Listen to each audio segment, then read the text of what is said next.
Welcome, everyone. It's Monday, August 15th, 2022. It's 5 o'clock p.m., and it's the Florida Housing Authority monthly meeting.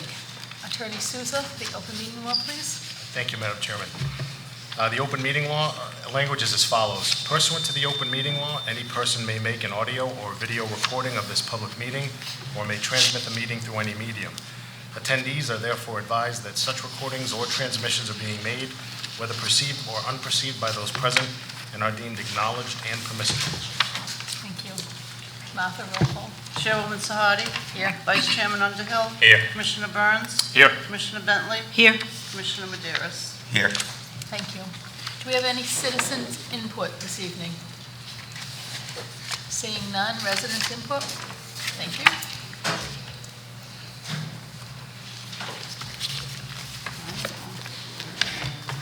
Good evening. Really quick, we're planning on having a couple of elections, one at Holmes and one at Madeira, to get some new tenant leaders at those two locations. The Bill King Memorial, I understand you'll all have it in your packet for the dedication. We're getting an extremely good turnout from folks. We're up to about 30 or 40 people going to attend, actually. Oh, good. We've got the music, we've got entertainment, we've got a minister to do an invocation. We're moving forward. Excellent. And the farmers markets are going well. I don't know if you've been yet, Mary. I have not, Oh, but I will make it this Friday. don't be late, Okay. because they're lining up at quarter after 10. No, sir. Yes, ask David. Wow. They're lining up at quarter after 10. We've got a line of 20 people waiting. So the 11 to 2 looks like it worked really well. Good. So it allows Excellent. the employees to come as they would like to kill themselves. And we look like we're going to have 2 new tenant assistants starting with the September timeframe. One at Mitchell, replacing the one that left, and a new one at Cookout. Excellent. So we're moving forward with that. We'll have one at every development except Bates and Towers. Yeah, thank you. Any questions? Awesome. No? No? Okay. Behave. Thank you. Next item on the agenda is the minutes of the regular meeting that was held on July 11th, 2022. The recommended action is to accept the minutes. Do I have a motion to accept the minutes, please? Motion to accept the minutes. Second. Any questions or concerns about the minutes? All in favor? Aye. Item 2 is bills and communications. A are the vouchers that are included. Recommended action is to accept the vouchers as presented. Do I have a motion? Motion to accept. Second. Any questions with regard to the vouchers? Hearing none, all in favor? Aye. Item 3 is the management reports. The 8 reports are included in your packet. 1 is the applications, 2 is the occupancy reports, 3 is the tenant accounts receivable report, 4 is the work order report, 5 is the monthly Section 8 voucher activity report, 6 is the monthly personnel report, 7 is the Director of Modernization monthly report, and 8 is the bank investment and bond debt balance reports. Do I have a motion to accept the reports as presented? I make a motion to accept the reports as presented. Second. Thank you. Any questions with regard to any of the reports as presented? Seeing none, all in favor? Aye. The next item are the financial reports from the Director of Finance. What's included in your packet is the monthly financial statements for the month of April. The recommended action is to approve the reports. This is a 1 month because it's the beginning of our fiscal year. We have a motion to approve the monthly report for April. Motion to approve the monthly report for April. Second. Any questions? Hearing none. All in favor? Aye. Item B is the State Quarterly Modernization Report for the period ended June 30, 2022. The recommended action is to approve the report.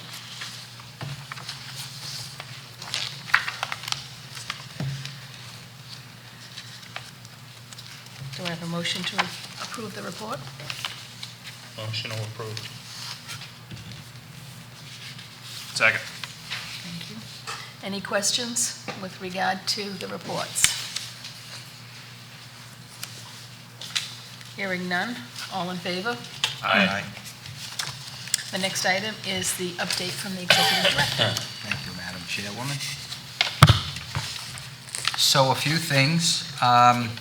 First, the Fall River Housing Authority collaborated with Fall River Recreation for a photo film workshop for our youth. They're utilizing the community hall at Heritage Heights. That started on August the 4th. It runs for 8 weeks, and it's for our youth residents and neighborhood kids that want to participate. So that's a good program. That's from 5 to 8. Next, we also honored one of our residents at Doolin Apartments with a citation from the city. She turned 100 earlier in the month. Betsy, the site manager, Deb Morissette, and myself went down to present the citation, and very grateful, spry, young 100-year-old woman. So that happened earlier in the month. The employee appreciation cookout went really well. We held it this year for the first time at Oak Village. We had permission from the school department to utilize the parking lot at Fonseca. So there was ample parking, food was good, lawn games, we had a raffle. Joey and his crew did another great job this year, but it was nice to have it over there, a little different. Security, we procured additional security services for Doolin Apartments. As everyone is aware, there's been an uptick in complaints and concerns at Doolin. It's a mixed population site. Tim McCoy procured some additional services. We just need to work out the details as far as hours and days. But hopefully that will deter some of the issues that have been on the rise there. We're also going to be placing copy machines at Cardinal Madeiras Towers and Baresi. So when people come to visit some of the residents there, the security guard can copy their ID and have them sign in. Just another measure to try and take to stay in control of the activity that's going on in our buildings, so we know which resident living there is responsible. So then now we will be having security services at 3 of our mixed population, Cardinal, Baresi, and Doolin.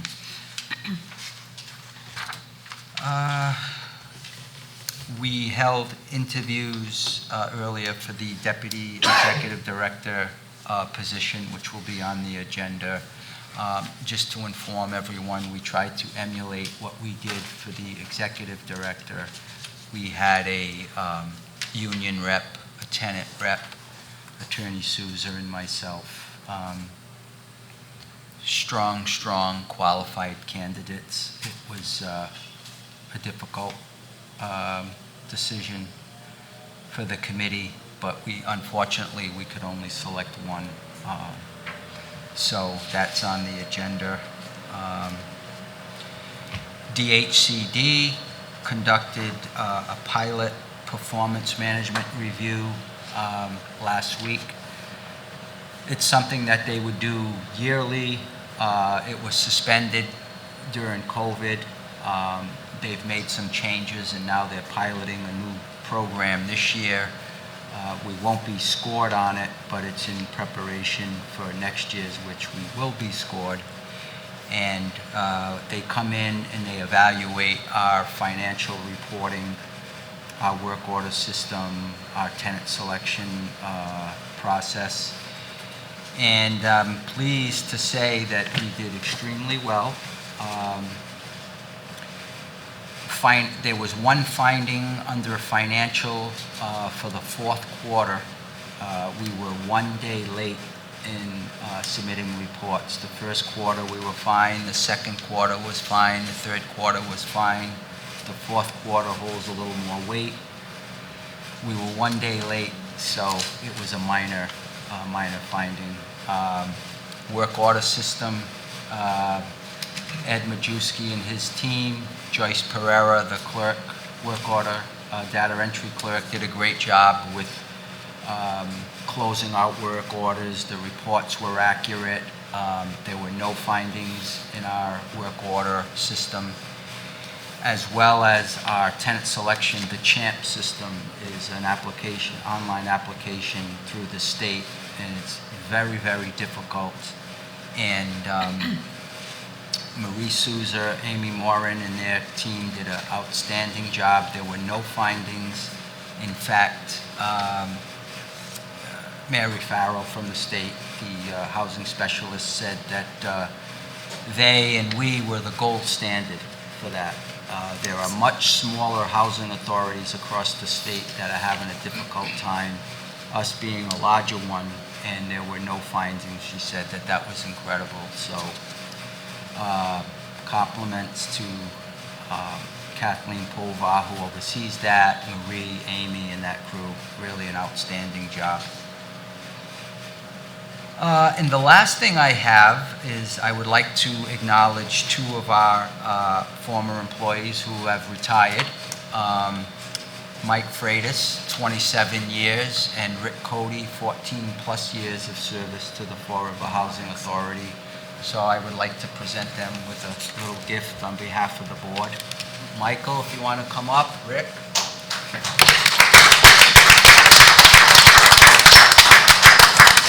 Congratulations. Thank you. Congratulations. You're welcome. Mike?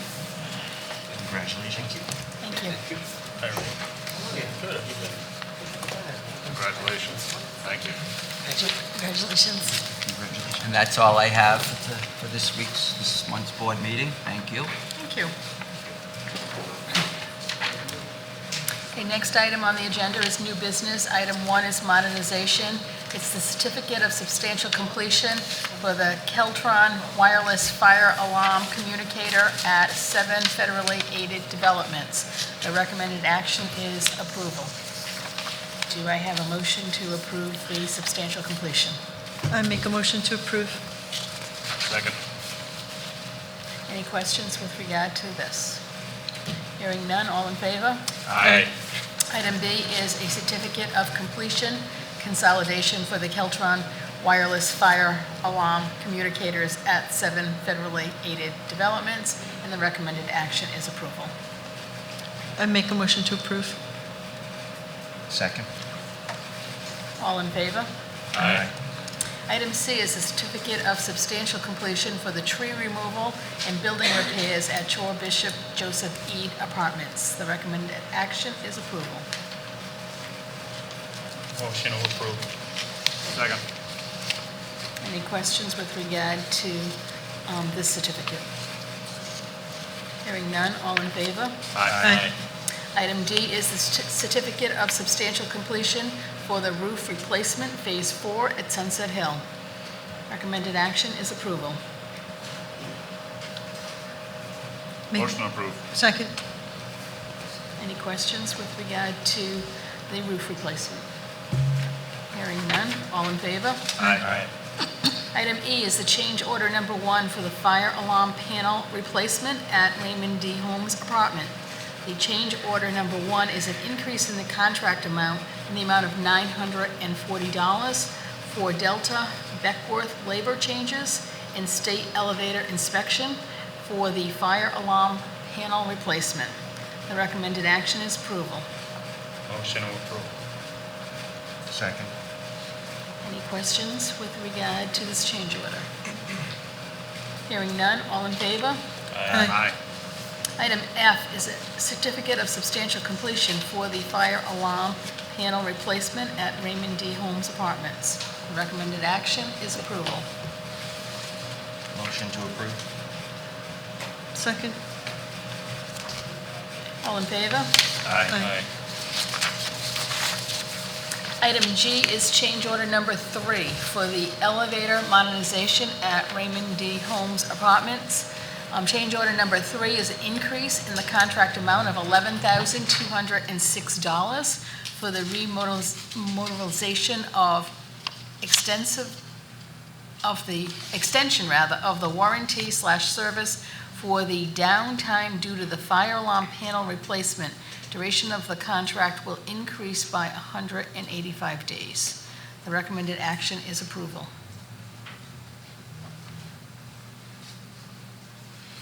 Do I have a motion? Motion to approve? Second. Any questions with regard to this extension? Hearing none, all in favor? Aye. Item 2 on the agenda is miscellaneous. Item 2A is the self-sufficient FSS program, action program. The recommended action is to approve the changes. Motion to approve? Second. Would you like to give us a summary of what those changes are, by any chance? Sure. So HUD has made several changes to this program. One being, it used to be the head of household. Now, any adult member of the household is eligible for the program. And the household has to determine which person would receive a check in that household. It traditionally was the head, they were the only person, but if there are other household members that are eligible, only one check is cut. It's a 5-year contract for the participant, but they changed the start date. So if someone started August 1st of 2022, it normally would be 5 years from there. Now it's 5 years from their reexamination of their income. So it extends the time. Another change, if somebody forfeited or went off the program, the monies in escrow would go back to the housing authority. Now HUD is proposing distributing those funds in escrow to other FSS participants. So those are some of the changes, the major changes, and it has to be approved by the local board before HUD will put it into play. Thank you. Any questions? Hearing none, all in favor?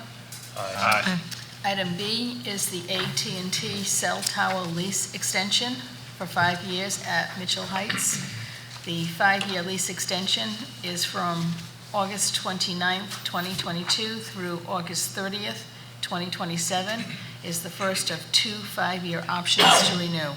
The original contract term was 8/29/12 through 8/29/22.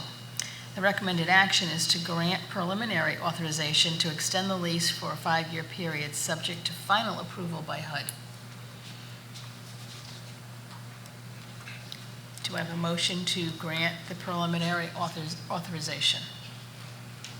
I'll make a motion. When I get a second, I just want to ask a question. So somebody's got a second, all right? Second. Second. Questions?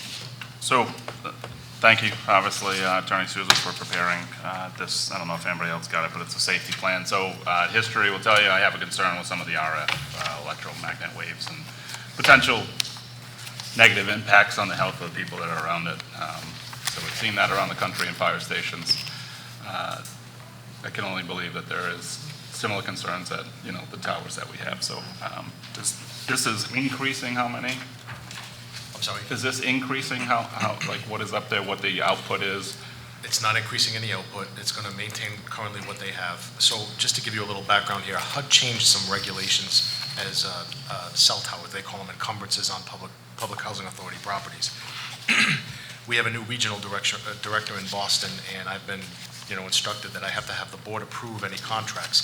So if you go back to when we originally discussed them, we had contracts for cell towers for 20-year periods, and HUD put out an advisory in 2017 or 18 stating that they don't want anything to go over 5 years, and it's subject to HUD approval. The board must approve it first prior to it going to HUD. Just to give you like a basic, we put Chairwoman Sahadi said that this has been a 10-year contract already with 2 5-year options for renewal. The income generated is significant on the property. And Commissioner Burns, we've made sure that the radio frequency waves are well below the FCC guidelines and standards. But, when you put several towers up there, you don't want to make sure that, definitely. So there are 2 on Mitchell. There's one on Holmes, one on O'Brien, and one other one. I don't know what that, Cardinal. So we have several.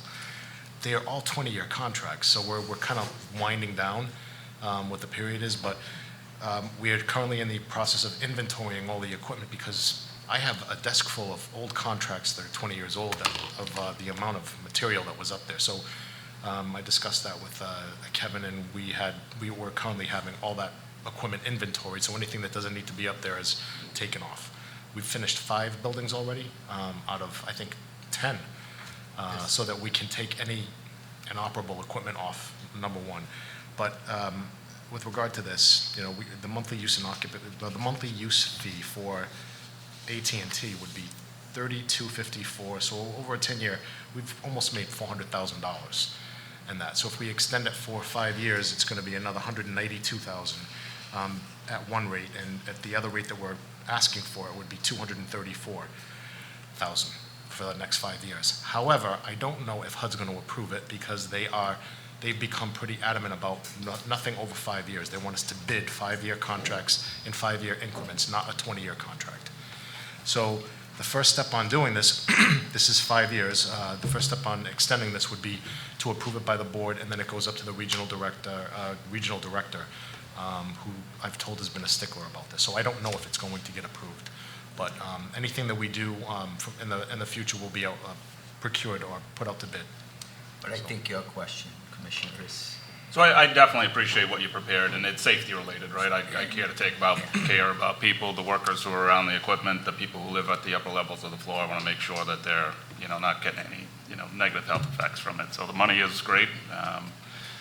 Following FCC, regulations and guidelines is great, but I've also seen in my world where some of the standards that were set by these agencies who are the overseers were set too high at times, until people like me complain a lot, they lower it to a more rational number. So just keeping an eye out, making sure everybody's safe. We're not getting numerous complaints about negative effects. That's all. Otherwise, I think what you did was great. Your plan looks great, and summarizing it for me, I appreciate it. So thank you for the good work. Thank you. And appreciate it. We'll just stay on it going forward, and if there aren't any complaints, we'll just find a way to look at it, or if they change that regulation, that level in the meantime, then we'll figure out what we got to do.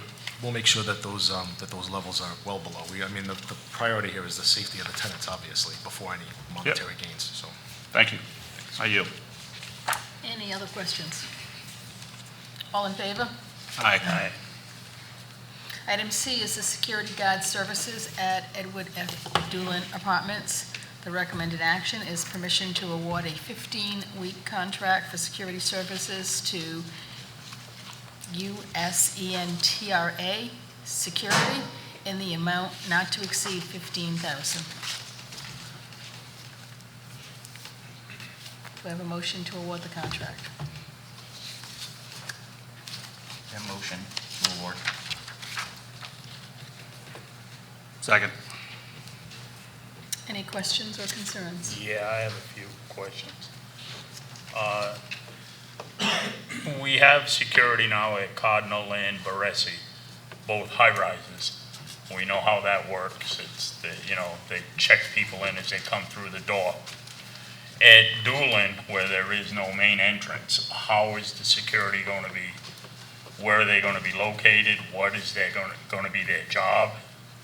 So for Doolin, we'll set them up in the community hall, and part of the language in the contract, they'll have to do a walk-in beat, and also if in the vehicle, drive around.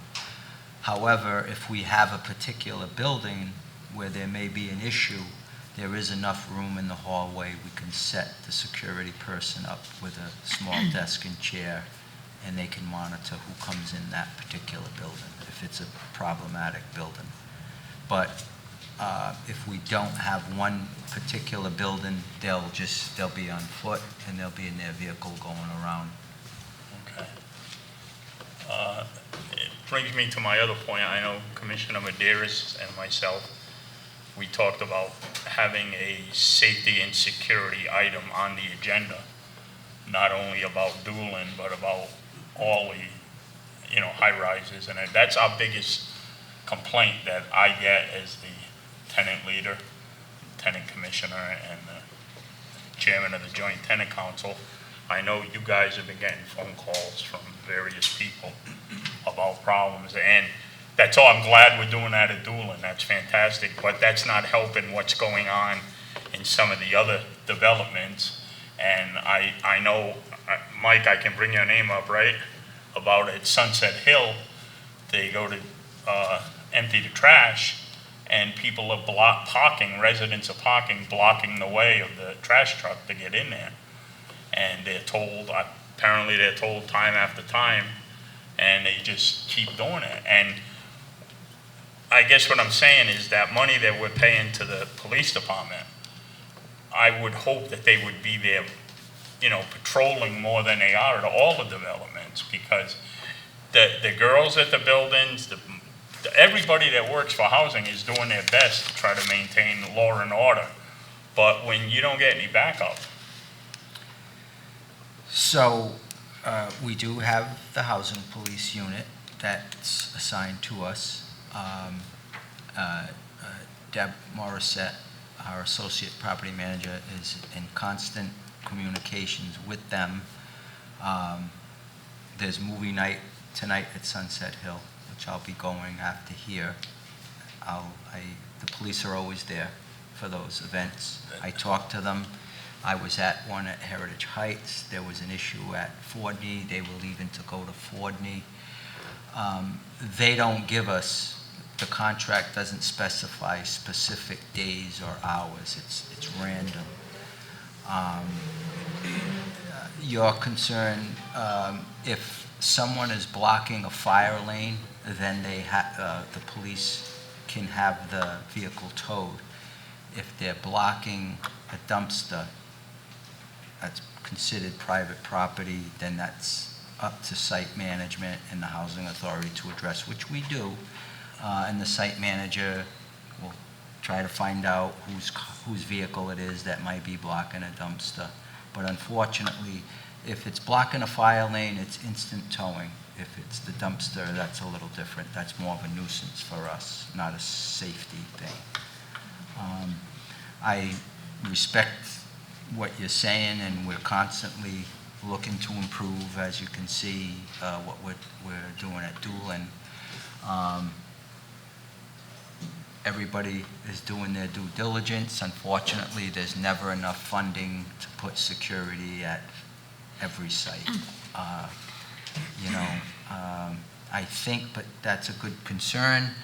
Attorney Souza is coordinating a meeting with UCentra and yourself to discuss some of your concerns. It's just And I would suggest, and I'll definitely bring it up to Joey, who coordinates the breakfast and serve with the police.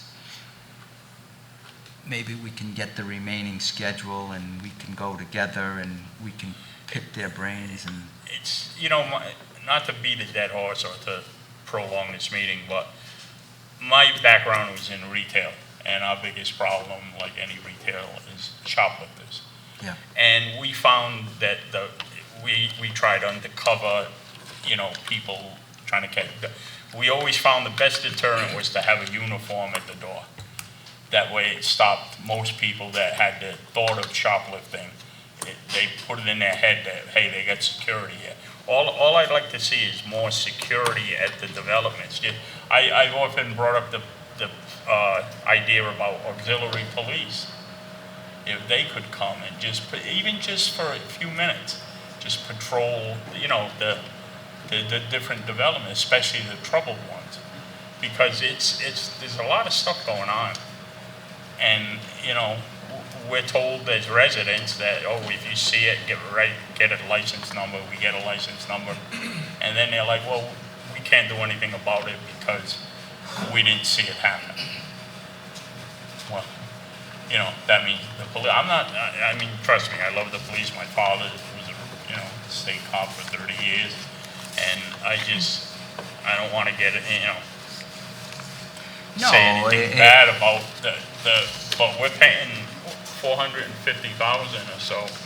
And, But I mean, they're think- showing up for movie night and things like that. They're not, that's, Right, but as an advocate for the residents, I also think we've got to get the word out to the residents. If they see something suspicious, just report it to the police. It can't, they do. and with all nothing due happens. respect, Commissioner, it can't be. I know we had an issue at Cookout where there was somebody, Yeah. right? I spoke to the police about that. They were already aware of it. But all that was a call to you, a call to me, and I called the police when they could have just called the police. There's got to be some responsibility with the resident that if they're seeing something that might be suspicious, just call. To say, well, I'll let my manager know, or then the manager it's just another layer that's not needed. It's just no different if somebody was living in that tenement house across the street. They don't call their landlord if they see suspicious activity. They call the police. So I think we got to get the message to the residents, especially the elderly, that if they see something, just call. A lot of them are afraid. Afraid of what, though? Repercussion. But if they're in the privacy of their own home and they see something, so what is the difference if the housing authority calls? I'm not understanding that. I don't If you're in your apartment, looking out the window, seeing something, you call the police. What's the difference between calling the housing authority to call the police? It's the same phone call. No one is seeing that person in their window calling the police. I'm not disputing the issues, Commissioner. Please don't take it the wrong way. But when you say they're afraid of something, what are they afraid of? No one's knowing that they're calling. So I'm having a hard time understanding that. It's a tight-knit community depending on where you live, and they know the people. There are people that will call the cops, and those Which people they are, should do. but then they're afraid to come out of their apartments after because they think something's going to happen to them because they call the cops. So if we've got, let's use Doolin, we've got multiple apartments there. So if I'm living in one apartment and Commissioner Madeira is in another apartment and I call on some suspicious activity, he has no idea that I'm calling him. He walks out of his apartment. That's what and forgive me, I'm just trying to understand. Maybe I'm missing something. No, it's just when you're living there, they know. They know who's calling who.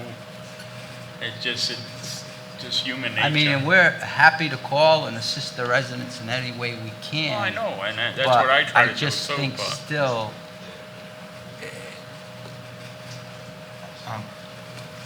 So, Director Spardella, you mentioned about getting the message out to the tenants about what actions they need to take.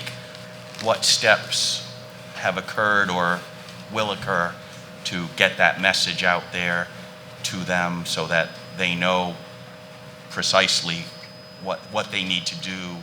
I mean, obviously, while we're talking, picking up the phone and calling the police is pretty obvious, but to know that we're conscious of these that's issues. part of the breakfast and serve program that we're Okay. promoting.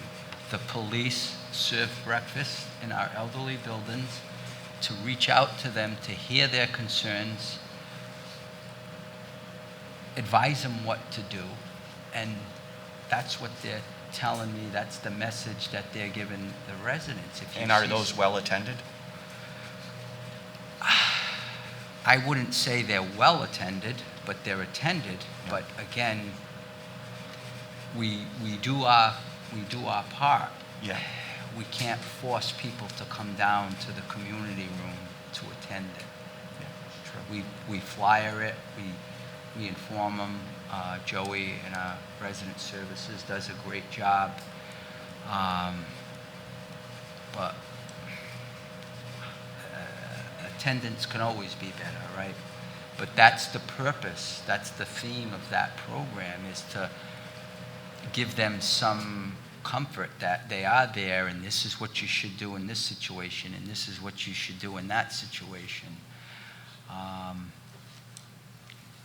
I mean, if something happens on the weekends, the offices are closed. I mean, yeah, someone's got to call.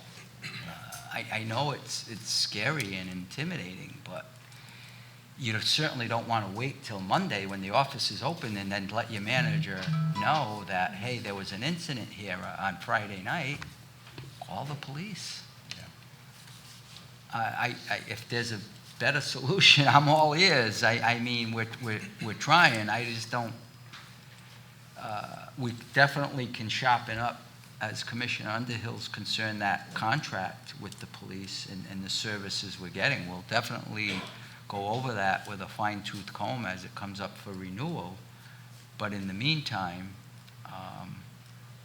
And have we seen improvements at the locations where the added security already exists at Cardinal and Baresi, I believe? well, that's been existing. In existence, yeah. Yeah. I'm sure there's issues that happen, and then there's good days and bad days, and I think Attorney Souza, as far as incident reports from the police, could say if there's stuff going on at certain developments, but I don't think there's been an uptick. Not an uptick, but I think what Commissioner Underhill is saying is that there are concerns for people to call the police, and I think what my main thing that I tell people, the residents that have obvious problems outside of their units, they're afraid to say you have a grouping of people outside of a building at Sunset Hill, and there's another tenant that lives there. They're going to be reluctant to call the police because these people are going to know that they called the police on them. So what I tell them to do is you need to make sure that there's some sort of a record that we have. So we tell them to file a complaint with the office so there's an incident and they can put it in a draft form, and we don't release that information so that we can in turn call the police for them. That might be a better solution. But the other thing that we're going to probably, we do plan on meeting with the housing police again. And we had a really successful meeting with them the last time. And more than welcome to actually express your concerns about that. But I do understand what you're saying. The courts also right now have issued complaints against certain people, but they're only in a preliminary stage where they go before the clerk magistrate, and none of the information becomes public until a person gets arraigned. So if they go before a clerk magistrate for a probable cause hearing, there either is probable cause and the complaint goes forward, or there's not. And I don't know why this has been, a new procedure that they're doing, but I think it has something to do with COVID. But it takes a lot longer to process a complaint because we can't do anything until a complaint is made public. So. I would just close with our continued efforts, communicating with the police, residents reporting issues to the office, if it's something on a weekend or a holiday and it's something of concern, that they somehow discreetly call. I wouldn't just let it go without taking any action. And certainly if they're that fearful of it, if they don't call, they don't call. And that's what we're hoping with the additional security at Doolin, is now you have an independent person that if they see something, they'll call. To that point, I don't know if we make it a regular practice to watch the watchers, if you will. Do we follow up to see what security is doing? Do we think they're effective? Do we have someone who, in our organization and leadership, who is saying, hey, listen, I went by there on Thursday night and didn't appear that they were doing what we wanted them to do. You know, kind of a surprise, if you will, but just to kind of periodically check in and make sure, listen, we're handing over a contract to do security. I'm not saying they're doing anything wrong, right? There are times where crime happens and people have complaints, and that's something we got to find our way through. But if it's because they're not doing their jobs appropriately, I want to know about that. And I think one way is, well, this is a guess, if we're not already doing it, let's start. Let's do a drop-in sometime and see what these security officers are doing. Well, we had an Just an idea. incident at Cardinal a couple of weeks ago, right? Where one of the security guys, I guess it was a resident that called or made the complaint that he was drinking on the job. Yes. And Mike followed up and went with Ribby. And the outcome anyway was that the gentleman from Ribby looked at the tapes from Cardinal at what he supposedly couldn't make out what he was drinking. But he said that he spoke to the guy, and the guy claims he hadn't had a drink in over 20 years, and that he drinks only Gatorade on the job. But the bottom line, that's well and well, I didn't think the guy was a drinker anyway. But the bottom line was, and it's a fault of Ribby, is they said the guy had worked 60-some hours that week, and he was working a 24-hour shift at Cardinal, which, I mean, I would have fallen asleep too. So that lies at the foot of Ribby, that they don't have the proper staff to break it up into 3 shifts of 8 hours or whatever. You know, they're expecting a guy to sit there for 24 straight hours. And you know, I mean, it's a 24-hour job because the doors are not locked. People are coming and going. And this guy was sleeping, or you know. So I think we got to have a better contract, or a better understanding of the contract with Ribby, of what they're supposed to do. One of the problems I see is that they're based out of Warwick, and most of their employees are from that area. And I don't believe they pay them for gas. So when they get assigned to come to Cardinal or Baresi, that's quite a ride from Warwick or that area. And with the prices of gas these days, they're not making that much money, and they're like, oh, I ain't going there.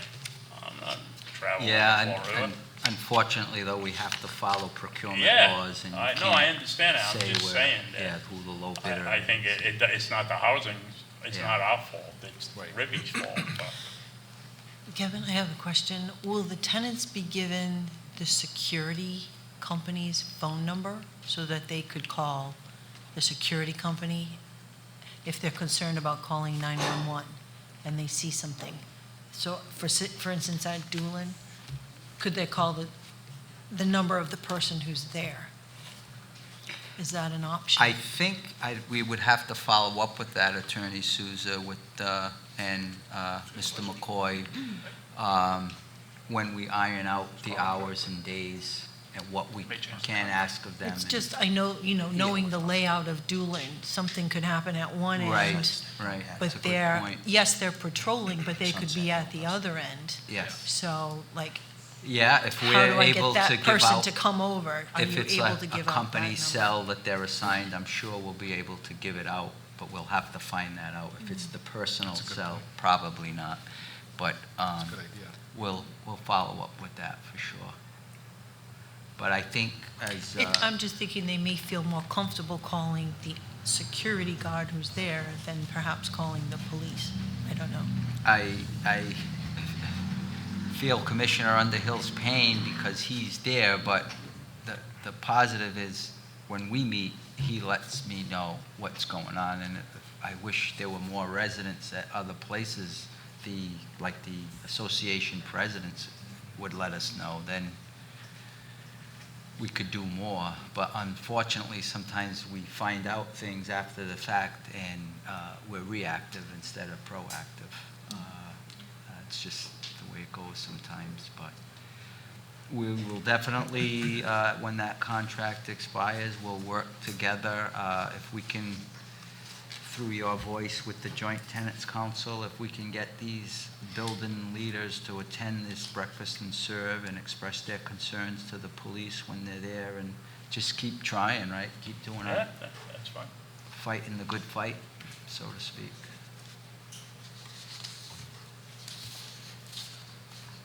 Anything else? We have a motion and a second. Do we have all in favor of the permission to award the 15-week contract for security services? Aye. Aye. Aye. Thank you. Item 3 is personnel. A is a resignation of an employee. The recommended action is to accept the resignation of Christine Jordan, a clerk interviewer, effective July 29th, 2022. A motion to accept her resignation. Motion to accept? Second? All in favor? Aye. Item B is a clerk interviewer position for public housing. The recommended action is to ratify in-house posting and outside advertising on the website. Do we have a motion? I make a motion. Second. Thank you. All in favor? Aye. Item 3 is the deputy executive director position. The recommended action is to approve the appointment of Timothy McCoy. Do I have a motion? Motion to approve the appointment of Timothy McCoy. Second? Martha, roll call, please. Commissioner Madeira? Yes. Commissioner Underhill? Yes. Commissioner Burns? Yes. Commissioner Bentley? Yes. Chairwoman Sahadi? Yes. Congratulations, Tim. Thank you, Commissioner. Item D is the proposed agreement between the FRHA, so the Florida Housing Authority, and ASME, the Council 93, Local 1990, Unit B. It's for a 3-year contract from April 1st, 2022 to March 31st, 2025. It includes a 3% wage increase each year. Year 1 is retroactive to April 1st, 2022. Year 2 begins April 1st, 2023. And year 3 begins April 1st, 2024. Do I have a motion to approve this contract? Motion to approve? Second? Martha? Commissioner Burns? Yes. Commissioner Bentley? Yes. Commissioner Underhill? Yes. Commissioner Madeira? Yes. Chairwoman Sahadi? Yes. Item E is a proposed wage increase for non-union employees. It's 3% retroactive to April 1st, 2022, 3% beginning April 1st, 2023, and 3% beginning April 1st, 2024. Do I have a motion to approve the wage increase for the non-union employees? Motion to approve? Second?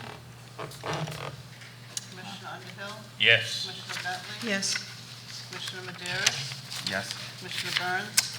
I'm a yes, but I had a Question, I'm sorry. Did I not just to say dive that? in, really a comment that went towards D as well, but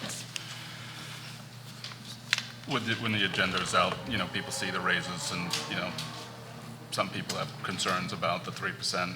You guys dutifully negotiated it. That's a collective bargaining process. That's how it works. I think sometimes, I don't know if you could describe it, but sometimes people look at the city and the city funds, and they look at the housing authority, and they kind of intermingle the negotiation process. We get our funding from, do you want to go into that? We talked about it on the phone. Sure. Yeah, just really for people who are tuning in and just really to kind of explain it. So on many fronts, we're a quasi-city agency, so to speak, but our funding is totally different. Most of our funding comes from HUD, the federal government, and a smaller portion from DHCD, the state, unlike the city where there's taxpayer money. So obviously, we're a much smaller group based on the funding received, and Amber Burns and myself working on the budget, on what's affordable and what's not affordable. This was factored in putting the budget together. I did speak along with Attorney Souza, with the executive director from the New Bedford Housing Authority today, and his approach is somewhat different. On wages, he only does 1 year at a time, and when he wants to change language, that's every 3 years. Previous to this year, that's what was going on here. It was wages only. And his theory is he bases that yearly increase on what he's getting from HUD. So it's a sliding scale. He goes anywhere from 3 to 7%. But if their funding is cut, it can be less than that. I like the security of a 3-year. We know what we're paying out for the next 3 years. This proposed contract for all 3 units had some, what I feel, and bargaining team, good financial incentives, but that was also to get job descriptions more in line at what our trades do, get our sick leave policy more in line, get our overtime policy more in line, 2 issues that the Housing Authority has been struggling with over the years.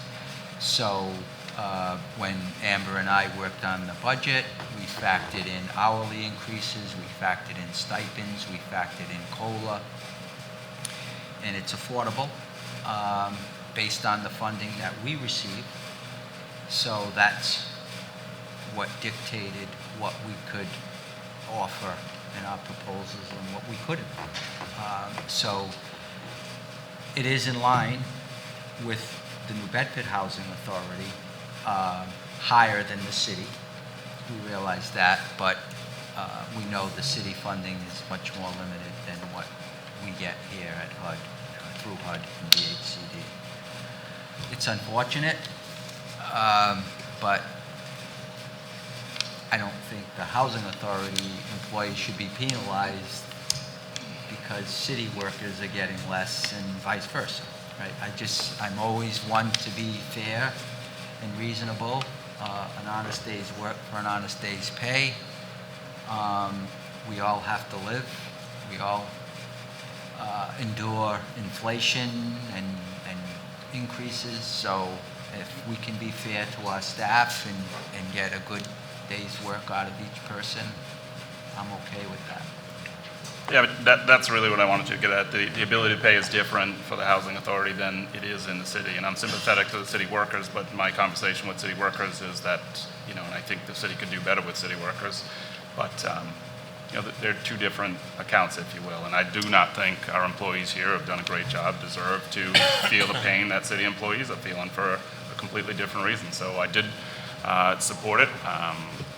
I do support the work that you guys did, a collectively bargaining contract. It's just really more about edification of the public who kind of had some concerns. So I appreciate it.